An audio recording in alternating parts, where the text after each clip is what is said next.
pense qu'on ne peut pas tenir tête aux États-Unis et donc c'est à la fois une démission et une impuissance assez généralisée.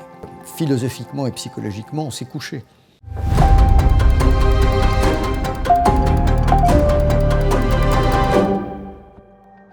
Pouvez-vous vous présenter et présenter le rapport sur le rachat d'Alstom par General Electric que vous avez publié en 2014 ? Oui, Éric Denessé, je suis directeur du Centre français de recherche sur le renseignement. Alors le rapport qu'on a publié en décembre 2014, c'est un rapport qu'on a commencé en début d'année parce que nous nous intéressions à l'évolution du renseignement militaire et notamment des questions satellitaires. Et un de nos chercheurs a levé l'idée que nous avions une pépite au sein d'Alstom qui s'appelait Alstom Satellite Tracking qui était en passe d'être achetée par les Américains dans le cadre de cette opération de rachat. Et notre idée, vu qu'on suivait particulièrement ce que faisaient les Américains, c'est de dire... On ne voyait pas très bien à l'origine la question énergétique. On se disait, les Américains n'ont pas besoin de cette technologie pour surveiller le monde. Par contre, s'ils en privent les Français, ça leur donnera un avantage stratégique supplémentaire et un moyen de pression contre nous. Donc nous nous sommes intéressés à ce dossier sous cet angle-là, avec pour angle le risque de perte de souveraineté. Et puis finalement, en tirant le fil de cette affaire, il se trouve que notre hypothèse de départ n'était pas fausse, mais n'était pas celle qui comptait. Et on a découvert toute l'opération d'application du droit extraterritorial, et puis surtout l'opération de rachat d'Alstom, qui était en particulier motivé par le fait que c'est à cette période-là également qu'Alstom était en train de signer des contrats avec la Chine. Et donc on était dans une vraie opération géopolitique où il voulait empêcher la France d'aller vendre un certain nombre de turbines et turbo-alternateurs aux Chinois pour, encore une fois, empêcher les Chinois de se développer aussi rapidement qu'ils le font pour laisser une longueur d'avance aux États-Unis. Pourquoi ? Parce qu'à l'époque, qu'est-ce que Alstom par rapport à General Electric ? C'est des concurrents ? Comment ils se positionnent en termes de taille dans ce marché-là de l'énergie ? Oui, alors techniquement, depuis le début des années 2000, on a vu une réduction du nombre d'opérateurs sur les marchés pour tout ce qui va être turbo-alternateur, turbine, turbo-réducteur. Et donc le fait qu'il n'y ait plus qu'un nombre limité d'opérateurs. Il y avait les Allemands, il y avait les Français, il y avait les Américains, il y avait les Russes également. Et donc, à ce moment-là, le marché devenait moins ouvert. Et donc, ça a généré une volonté de prise de contrôle de ce marché par les Américains. Bon, alors, il y a des questions de coûts de recherche et développement. Et de toute façon, les Américains sont polarisés depuis plus longtemps qu'on ne le dit sur la montée en puissance économique et industrielle chinoise. Ils ont toute une stratégie pour essayer de contrôler ou limiter leurs approvisionnements énergétiques, notamment pétroliers. Mais ce qui concernait les centrales nucléaires les intéressait aussi beaucoup. Donc, ils savaient très bien qu'ils ne pouvaient pas faire pression sur les Russes en la matière. Donc ils sont ciblés sur les Français au moment où ça avait lieu. Quels sont les points phares de ce rapport ? Alors, le point phare, c'est bien sûr l'agressivité américaine, comment les Américains aujourd'hui, depuis déjà longtemps, appliquent leurs lois et leurs droits extraterritoriaux pour imposer leur point de vue. Mais finalement, dans cette affaire, on ne peut pas reprocher aux Américains de défendre leurs intérêts. Nous en sommes victimes, mais à la limite, on peut dire qu'ils sont très astucieux. Ils ont une stratégie, ils ont des moyens, ils ont des outils, ils les déroulent et ils laminent tout ce qui est en face. Et finalement, les vrais responsables, ce sont nous. C'est la France et c'est nos dirigeants politiques, avec deux angles principaux. Le premier, c'est que depuis des années, et c'est une des raisons pour lesquelles on a créé ce centre, nos dirigeants politiques, quelle que soit leur couleur, ne comprennent rien au renseignement, ne comprennent pas l'utilité du renseignement et n'ont pas compris que depuis la fin de la guerre froide, on était rentré dans des rapports de force économique très forts et très durs. Pour eux, le renseignement est quelque chose de sale et de pas toujours utile, et surtout la guerre économique n'existe pas puisque la loi de l'offre et la demande s'applique à peu près sur les marchés. Lorsque l'affaire a vraiment explosé, il y a eu des pressions politiques terribles. Et donc les individus en plus ne savent pas toujours comment réagir face à ça et il y a une forme d'impuissance par rapport à nos amis américains. Le différentiel de puissance est tellement fort qu'un dirigeant qui en plus n'a pas le sentiment de la guerre économique, ne sait pas comment il peut utiliser le renseignement, eh bien on se dit on est face à un rouleau compresseur et finalement on ne fait rien. Dans le cadre de cette opération, il y a eu un lobbying très intense de General Electric en France et que les moyens financiers qui ont été mis en matière de communication, en matière de lobbying, en matière de proposition de postes à un certain nombre de personnes qui étaient dans l'administration pour les occuper ont été nombreux. Donc on trouve à la fois fois une forme d'incompétence sur les questions de renseignement et de guerre économique qui est absolument abyssale, et puis de l'autre côté, on voit la satisfaction d'intérêts personnels qui fait que, confrontés à une situation comme ça, les individus choisissent d'abord de faire privilégier leur carrière ou leurs intérêts financiers. Je ne vais pas jusqu'à parler de corruption parce qu'il n'en existe aucune preuve, mais les intérêts nationaux passent au second rang. Ce qui amène après à une autre vision des choses, c'est de voir les principaux acteurs de cette histoire partir dans des secteurs privés liés à General Electric. Et là, on ne peut pas s'empêcher de se poser la question, est-ce qu'il y a eu contrepartie ou rétribution au fait que nous ayons laissé cette vente s'effectuer? Quelle a été la position d'Emmanuel Macron dans l'affaire Alstom ? L'attitude d'Emmanuel Macron à l'époque, ça a été de valider l'opération industrielle en disant lui-même, finalement, la branche turbine d'Alstom n'est pas viable. Pour que les choses fonctionnent et qu'on sauve ça, la vente à General Electric est la meilleure solution. Il a été très très tôt l'avocat de cette vente de cette manière-là. Alors encore une fois, est-ce que c'est délibéré? Est-ce que lui-même avait des intérêts dans l'affaire? Il n'y a aucun élément qui, malheureusement, peut permettre de le prouver. Est-ce que c'est aussi le fait qu'il ait été lui-même victime de l'intoxication exagérée qu'avait véhiculé Alstom? C'est très, très difficile de le dire. Emmanuel Macron est un libéral, voire un ultra-libéral sur ce dossier. La question de la souveraineté nationale, ça ne le concerne pas. Je me demande même si ça fait partie de sa bande passante, intellectuellement parlant. Il arrive de la banque, il est ministre, il est au ministère de l'économie. Pour lui, moyen d'intervention dans le domaine des affaires économiques de la part de l'État, mieux c'est. Donc, il ne voit pas le problème sur cette vente. Et d'ailleurs, c'est un des discours qu'il a avec Arnaud Montebourg en disant on n'est pas là pour intervenir, on n'est pas un pays, on n'est pas une république bananière d'Amérique latine. Quelles sont les pertes engendrées par la vente d'Alstom ? La perte de souveraineté, elle a lieu principalement sur les centrales nucléaires civiles, parce que nous maîtrisions jusqu'à cette vente la totalité de la chaîne. On était totalement indépendants. Et là, finalement, ces turbines et ces turbo-réducteurs qui n'étaient pas nécessairement des pièces stratégiques, c'était des pièces critiques, mais sont devenues des pièces stratégiques par le simple fait qu'elles passent entre des mains étrangères. Le deuxième volet sur lequel on a perdu également, c'est les turbo-alternateurs pour les bâtiments de la Marine nationale. Alors, il faut pondérer, c'est une perte de souveraineté, mais malheureusement, cette perte de souveraineté avait commencé avant. Déjà, une partie des turbines équipant nos bâtiments de surface et nos sous-marins nucléaires étaient entre des mains étrangères. Alors, c'est venu ajouter, mais malheureusement, la dépendance était déjà là. Ça n'a fait que la croître, mais ça n'a pas été aussi marqué que pour les centrales nucléaires. Philosophiquement et psychologiquement, on s'est couché, parce qu'on a vendu une entreprise majeure.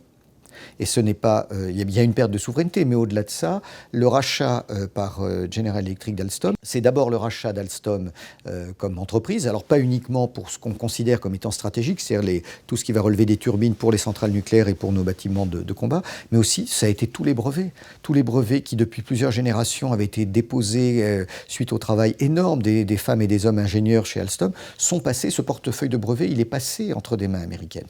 Donc ça, c'est quelque chose qui est terrible. Puis, le plus important, c'est qu'on a créé un certain nombre de co-entreprises à l'issue de dossiers. Et les Américains n'ont respecté aucun de leurs engagements. C'est-à-dire que non seulement on s'est couché une première fois au moment de la vente, mais on n'a pas été capable de les amener à respecter leurs engagements et les obliger à le faire, ni à avoir des attitudes de riposte ou de sanctions à leur égard. Donc c'est quand même une défaite, au moins à double détente. Et d'ailleurs, l'actualité le montrera sur les années qui suivent, c'est même une défaite à triple détente. Comment aurait-on pu éviter la vente d'Alstom ? Alors effectivement, si un certain nombre de décrets anti-rachat d'activités stratégiques avaient existé à ce niveau, ou en tout cas avaient été appliqués, on aurait probablement pu faire quelque chose. Il y a sûrement une part des négociations en off de gouvernement à gouvernement qui nous ont échappé et que seules les personnes qui étaient aux affaires à ce moment-là connaissent. Mais oui, ça aurait pu faire, mais encore une fois, ce n'est pas la veille d'une opération de cette nature qu'on construit un arsenal pour riposter. Donc de toute façon, on était relativement désarmés. Donc, si effectivement plusieurs années auparavant, on s'était dit qu'est-ce qui pourrait se passer si effectivement les Américains utilisaient l'application du droit extraterritorial, mettent en prison un certain nombre de ressortissants, là on aurait pu bâtir quelque chose. Mais il ne faut pas oublier qu'on avait des exemples de l'application contre Siemens, contre les Allemands, mais qu'on n'en a absolument pas tenu compte. Alors, le nombre de personnes qui en France s'intéressent à ces questions de guerre économique est relativement limité, mais en tout cas, ils étaient à peu près tous au courant de ces pratiques, mais ils n'ont pas été consultés. Il y a 3 domaines sur lesquels on peut agir quand c'est ça. Encore une fois, à condition de s'y prendre à l'avance. Le premier, c'est un domaine juridique défensif. C'est-à-dire soit effectivement des décrets de protection, et puis on va dire le fait que nous répondions nous aussi aux normes internationales en matière d'anticorruption. Or, à l'époque, non seulement nous n'avions pas de décret, en tout cas suffisamment efficace pour empêcher le rachat, et d'autre part, dans ce qui était reproché à Alstom, mais de manière plus générale à la France, c'est d'être un pays laxiste en matière de normes anticorruption. Donc il fallait que d'une façon ou d'une autre, nous aurions dû nous mettre aux normes. Ça a été fait après avec la loi Sapin 2 à partir de 2016. Ensuite, il y a des mesures juridiques offensives qui peuvent être prises. Ça a été fait aussi dans le cas de la loi Sapin 2, c'est-à-dire nous sommes, nous, capables d'appliquer les mêmes poursuites à une entreprise étrangère qui est sur notre sol, et on aurait pu tout à fait peut-être poursuivre un certain nombre de filiales de groupes américains en France et leur appliquer à leur tour des sanctions.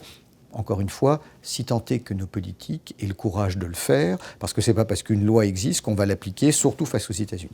Puis après, il y a tous les modes d'action qui peuvent relever des services spéciaux qui peuvent être utilisés. Et puis, bien sûr, il y a la négociation État à État, ou politique à politique, en disant, écoutez, aux Américains, si vous nous faites des coups comme ça, on se retire d'Afghanistan, on ne vous soutient pas sur d'autres zones. Ça n'a jamais été fait, ça n'a même pas été envisagé. Pourquoi il ne fallait pas vendre ? S'opposer à la vente était ce qu'il fallait faire. On avait évoqué d'autres options, mais en réalité, aucune n'était viable. Et surtout, aucune n'était intéressante. Il y a eu quand même un double discours terrible de la part des gens d'Alstom. En réalité, la filière des turbines fonctionnait très bien. C'était beaucoup plus la filière transport qui était en difficulté. Et donc, il y a eu là aussi un mensonge, ou en tout cas une présentation extrêmement circonstanciée, en disant « mais on ne peut plus durer sur ce marché, de toute façon, il aurait fallu vendre ». C'est effectivement quelque chose qui était totalement faux, de nombreux experts l'ont montré. Le fait même d'étudier une seconde option ne se justifie pas, puisque nous avions tout ce qu'il fallait pour que cette filiale du groupe Alstom continue à très très bien fonctionner les années qui viennent, avec des marchés en perspective, avec des nouvelles technologies qui se développaient, notamment autour d'Arabelle. Il n'y avait aucune raison de vendre. Donc, à un moment donné, ça a été de dire peut-être que si on fait un accord avec les Allemands, on sauve l'essentiel et on ne vend pas aux Américains. Mais ça aurait été de toute façon une erreur qui n'avait aucune justification. Sur le poids et la taille critique, parce que ça a été vachement utilisé pour justifier que Alstom n'avait pas la taille critique, alors que GE, etc.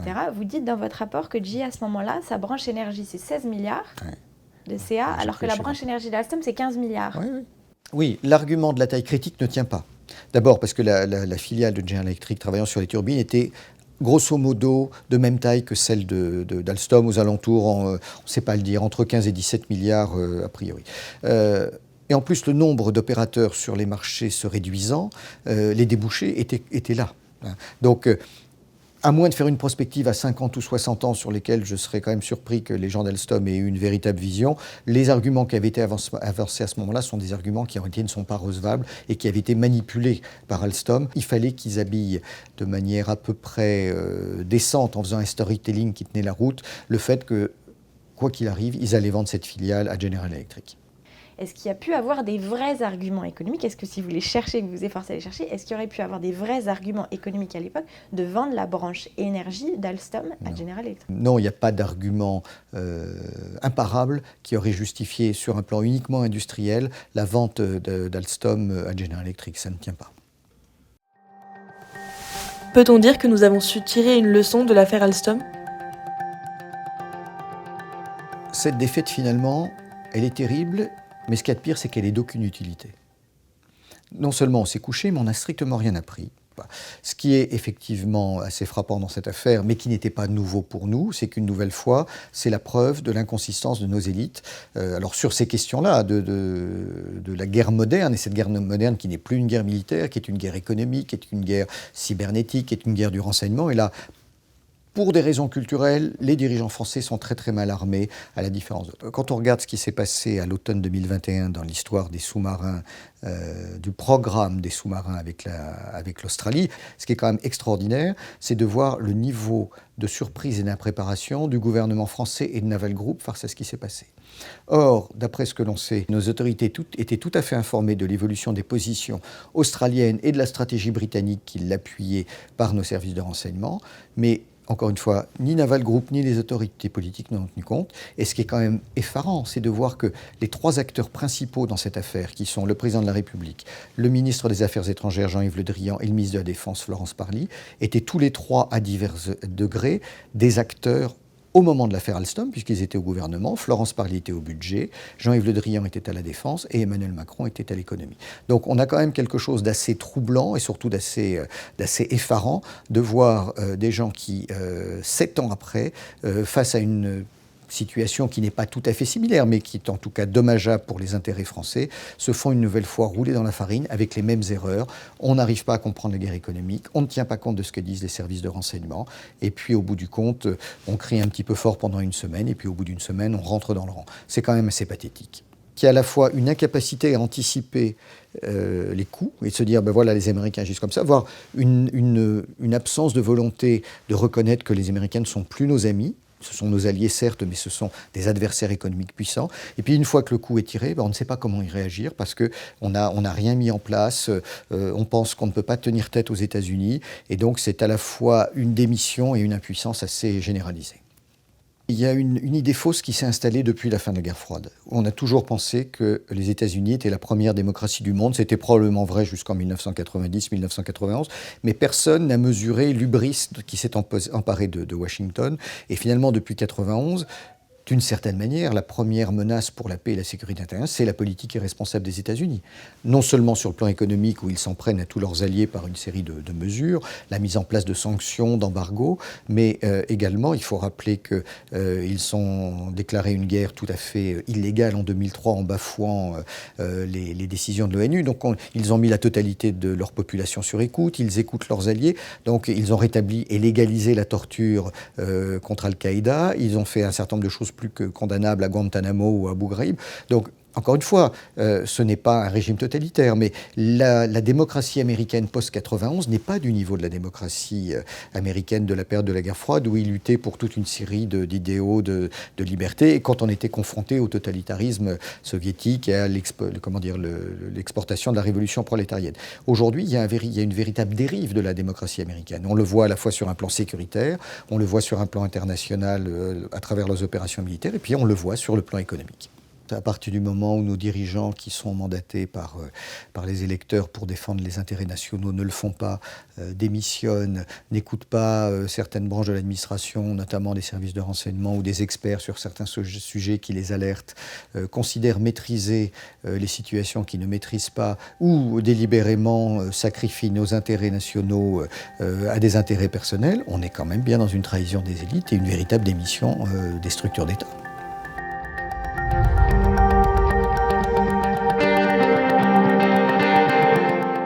Pour qu'on puisse continuer à interviewer des personnalités largement invisibilisées sur les plateaux télé des milliardaires, soutenez-nous.